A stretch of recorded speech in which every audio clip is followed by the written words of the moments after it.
Bonjour à tous, merci beaucoup d'être venus nombreux pour cette belle réunion sur ce beau colloque sur le thème tant attendu du sommeil, puisque c'est un thème que nous avions planifié à plusieurs reprises et qui avait été soumis aux aléas de l'actualité, mais qui est un thème très important puisque c'est un thème santé. Je vous accueille en qualité de présidente du CDCA, qui va vous être mieux présentée par les vice-présidentes qui prendront la parole par la suite. Le CDCA est une instance vivante dans le département du Cher. C'est une instance qui se réunit, qui travaille avec des commissions, des bureaux, des assemblées, et je me félicite d'avoir une instance aussi collaborative et avec un travail d'aussi grande qualité. Ce n'est pas le cas dans tous les départements et c'est pour ça que je me permets de le souligner dans le département du Cher. Mais cependant, nous travaillons, mais nous sommes en alerte. Nous sommes en alerte sur le grand âge, comme vous avez pu le voir à l'entrée de ce colloque. Effectivement, en collaboration avec le conseil départemental du Cher, le CDCA tire aujourd'hui la sonnette d'alarme sur la situation des structures ou du domicile, c'est-à-dire de tout ce qui prend en charge nos aînés. C'est une situation qui est en grande et en très grande dégradation depuis quelques années. 2023 est une année absolument critique. Nous avons perdu un service à domicile, nous en avons un autre qui, heureusement, a pu être repris, mais c'est vrai que ça a été un véritable souci pour nous tous. Au côté EHPAD, c'est pas beaucoup plus brillant, puisque nous avons 90% des EHPAD qui terminent déficitaires l'année 2023. Les foyers logements, les MARPA, toutes les résidences dites intermédiaires tirent également la sonnette d'alarme. Et donc, nous nous sentons une grande responsabilité qui est une responsabilité sociétale. Donc aujourd'hui, on vous le dit, on vous parle avec le cœur. Les aînés, c'est aussi notre avenir. Nous avons une population qui est vieillissante. On doit s'en occuper. C'est bien normal parce qu'une société doit s'occuper de tous. Et donc, nous souhaitons mettre en lumière ce sujet si important. C'est pourquoi je vous annonce aujourd'hui que le conseil départemental, en partenariat avec le CDCA, convoque des assises départementales du grand âge qui auront lieu le 8 novembre, auxquelles tous les acteurs du grand âge seront conviés. Nous allons faire le point tous ensemble sur la situation du grand âge dans le département. Nous allons, au-delà de faire le point, être un petit peu créatifs, puisque quand on n'a pas de pétrole, on a des idées. Effectivement, nous n'avons pas de financement à l'heure actuelle, mais nous devons justement travailler ensemble à ce que sera le grand âge dans l'avenir. Donc, ces assises départementales seront l'occasion de faire le point, mais ces assises départementales seront également l'occasion de clôturer la pétition que je vous engage, si vous ne l'avez pas encore fait, à signer devant la salle.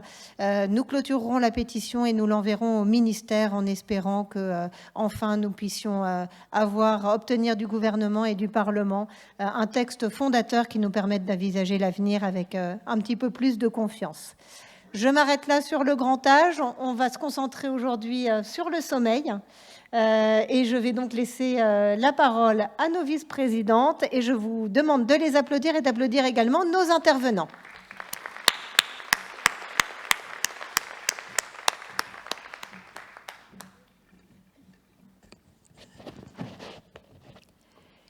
Madame la Présidente, Mesdames et Messieurs les élus, Mesdames, Messieurs, nous vous souhaitons la bienvenue à ce 5e colloque du Conseil départemental de la citoyenneté et de l'autonomie du Cher et nous vous remercions de votre présence. J'emploie le « nous » car c'est à deux voix que nous tenons à vous accueillir, Marinette Audry et moi-même, respectivement vice-présidente de la formation personnes âgées et de la formation personnes en situation de handicap. En ce qui me concerne, je souhaite vous rappeler ce qu'est le CDCA et ce à quoi il sert, car nous avons bien conscience qu'il reste méconnu du grand public. Cette instance, créée par la loi d'adaptation de la société au vieillissement de décembre 2015, est présidée par le président du conseil départemental ou son représentant. et elle a pour ambition de renforcer la démocratie participative au niveau local et de faciliter la co-construction des politiques publiques territoriales en concertation avec les personnes concernées et leurs proches, les représentants institutionnels locaux et les professionnels du secteur de l'âge et du handicap. Le rôle du CDCA est d'émettre des avis et des recommandations dans le secteur social et médico-social. Pour répondre aux spécificités propres à chaque public, le CDCA est composé de 2 formations spécialisées, personnes âgées et personnes en situation de handicap. Celles-ci sont chacune composées de 4 collèges. Le premier, retraités ou personnes en situation de handicap et leurs proches. Le deuxième, représentant des institutions. Le troisième, représentant des organismes œuvrant en faveur des personnes âgées ou en situation de handicap. Et le quatrième, représentant des personnes physiques ou morales concernées par les politiques de l'autonomie, soit 98 personnes. Les 2 formations se réunissent indépendamment, en bureau ou en commission, et elles se retrouvent en réunion plénière au moins 2 fois par an. Dans le département du Cher, le bureau de la formation personnes âgées se réunit chaque premier mardi du mois et nous évoquons l'actualité nationale ou locale en lien avec notre public. C'est également l'occasion de partager les comptes rendus des réunions ou manifestations auxquelles nous participons. Plusieurs commissions ont été mises en place, certaines spécifiques à une formation, comme la commission LEODI pour les personnes âgées, enfance, handicap, relationnel et professionnel pour les personnes en situation de handicap, ou d'autres mixtes, comme la commission Infocom, colloque forum, vie sociale, accessibilité et habitat et maintien à domicile. La formation personnes âgées est particulièrement attentive à la bientraitance des personnes âgées en vivant en EHPAD. Et les membres de son bureau participent à une vingtaine de conseils de vie sociale de ces structures. Depuis cette année, la formation personnes en situation de handicap participe aussi au CVS des établissements qui hébergent leur public. Nous sommes également très préoccupés par la désertification médicale qui impacte particulièrement les personnes âgées ou en situation de handicap sur notre département. Nous avons participé à l'élaboration du schéma unique des solidarités qui doit entrer en vigueur le 1er janvier 2025 et nous veillerons à sa bonne exécution. Les membres du premier collège sont tous issus d'associations ou d'organisations en lien avec leurs publics respectifs et ils communiquent régulièrement de leur action auprès de celles-ci. Nous sommes membres actifs du Conseil territorial de santé et de son bureau, dont un membre de notre bureau est président, du Conseil de développement, du pôle d'équilibre territorial et de la conférence des financeurs. En résumé, nous sommes présents sur le terrain et nous observons les conditions de vie de nos publics en faisant remonter aux autorités compétentes toutes les informations susceptibles de les aider dans leur prise de décision. Nous nous efforçons d'être aussi force de proposition. Nous essayons de nous rendre visibles grâce à notre bulletin semestriel et à notre lettre mensuelle d'information que nous adressons à tous les membres du CDCA afin qu'ils la diffusent à leur tour. Enfin, nous disposons d'un site Internet dont vous retrouverez les coordonnées en fond d'écran. Pour terminer mon intervention sur une action concrète, je vous invite à prendre connaissance et à signer la pétition que nous avons lancée en partenariat avec le Conseil départemental pour demander de toute urgence une réforme du financement du grand âge qui redonnerait un avenir pérenne à la prise en charge des personnes âgées. Je vous remercie de votre attention et je passe la parole à Marinette Audry, qui va plus précisément vous parler de la thématique de notre colloque.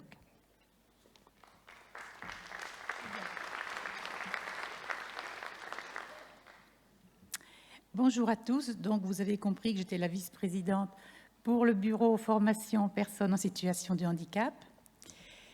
Et comme chaque année, nous avons rendez-vous pour notre colloque. Cette année, le thème choisi est le sommeil. comme vous a dit tout à l'heure Madame de Choulot, c'était une thématique que nous avions retenue depuis pas mal de temps, mais Covid oblige, on a été repoussé, et voilà. Aujourd'hui, nous sommes sur le sommeil. Il faut savoir qu'en France, une personne sur 3 est concernée par un trouble du sommeil, et les personnes âgées ou celles en situation de handicap, souvent plus touchées que les autres. Nous sommes tous concernés de toute façon par cette thématique et nous découvrons chacun à notre façon combien le sommeil est précieux. De sa régularité, de sa durée, de son efficacité dépend souvent notre journée. Quand il nous fait défaut de façon récurrente, notre santé s'en trouve impactée. Notre vigilance est diminuée, nos journées deviennent difficiles, la fatigue s'installe quelquefois durablement.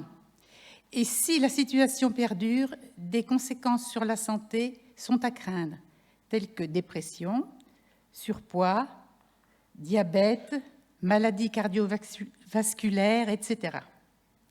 Nos organismes nécessitent pour tous un temps de repos régulier et substantiel pour se ressourcer. Par ailleurs, les besoins ne sont pas les mêmes pour tout le monde. Nous avons tous entendu dire petit dormeur, gros dormeur, couche tôt, couche tard, difficultés d'endormissement, réveil nocturne, etc. Alors, quand on prend conscience du manque de sommeil, chacun essaie d'y pallier à sa façon. Tisane, sophrologie, médicaments et autres. Quelle solution choisir ? Aujourd'hui, pour nous aider à comprendre et à réagir, nous avons le plaisir d'accueillir le docteur Pierre de Bertrand-Pibrac, Madame Latifa Oumaïda, somnologue, et Madame le docteur Elisabeth Ovas-Preli. Nous vous souhaitons à tous un bon colloque. Je vous remercie de votre attention.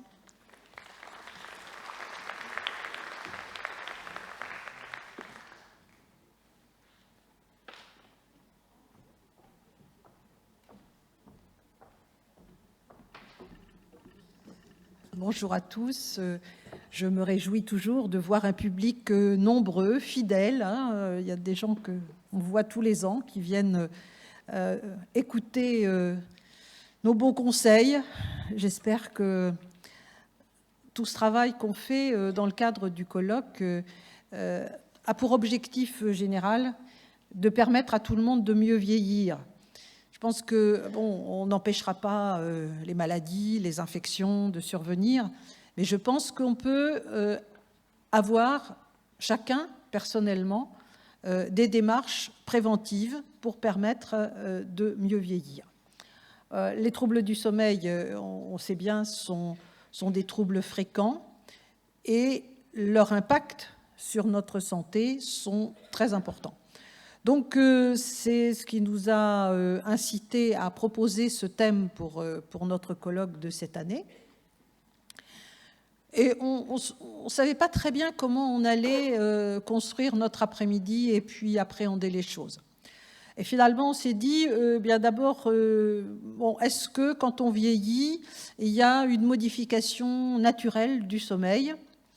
Finalement, on ne sait pas. Donc, je pense que mon confrère Pierre de Bertrand-Pibrac va pouvoir nous parler du vieillissement et du sommeil, de tout ce qui peut impacter la qualité de notre sommeil et la quantité de celui-ci lorsqu'on avance en âge. Je pense qu'il a plein de petites recettes tout à fait simples à mettre en œuvre qui doivent nous permettre de mieux dormir. Puis nous accueillerons Madame la docteure Latifa Oumaïda, qui est somnologue, qui est donc une spécialité que j'ignorais jusqu'à il y a 2 ans ou 3 ans, quand elle nous a fait part de son installation. Et je pense que c'est vraiment important. Notamment, elle va évoquer pour nous la problématique des apnées du sommeil, qui est un trouble qui, altère de manière importante et le sommeil et notre fonctionnement cérébral. Donc, elle nous parlera de tout ça, puis je pense aussi des thérapeutiques non médicamenteuses, puisque je me suis chargée de vous parler des médicaments, que tout le monde a plus ou moins expérimenté un jour. Semble-t-il, les Français sont des gros consommateurs de tranquillisants, de somnifères. Bon, voilà. Il semblerait que nous consommions beaucoup plus ces médicaments que les autres Européens. Donc, j'évoquerai avec vous cette problématique et on verra que, finalement, les somnifères, on disait dans la publicité, les antibiotiques, c'est pas automatique. Bien, les somnifères, c'est pas automatique non plus. Voilà, donc je passe tout de suite la parole à mon confrère et ami docteur Pierre de Bertrand-Pibrac, qui va vous parler de sommeil et avancée en âge.